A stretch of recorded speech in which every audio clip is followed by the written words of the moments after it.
How often do we realize that our daily medicines are a result of complex chemical reactions? But what if these processes could be improved significantly, impacting not only the efficiency but also the ecological footprint of drug manufacturing? Stick around to the end to discover how this breakthrough could revolutionize the pharmaceutical industry. Now imagine this, a team of scientists at the University of Chicago have made a startling breakthrough.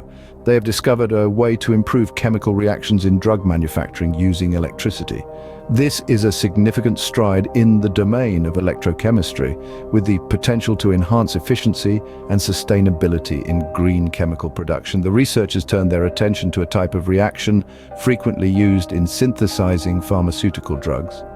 They found that the presence of an electrode was diverting some molecules away from the desired reaction. This could have a significant impact on the efficiency of the process, but the scientists didn't stop there. They found a solution. By adding a specific chemical, they managed to redirect the molecules and achieve a near-clean reaction. This is a big deal, folks. It means we are one step closer to manufacturing drugs more efficiently and sustainably. And the researchers didn't just make these observations.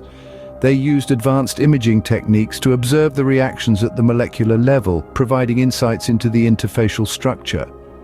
This kind of understanding opens up a world of possibilities for designing and controlling reactions in a more efficient and sustainable manner. In essence, this technological leap in electrochemistry holds the potential to revolutionize how we manufacture drugs, making the process more efficient and environmentally friendly. It's an exciting time to be alive, isn't it? To continuously be enlightened, like, and subscribe.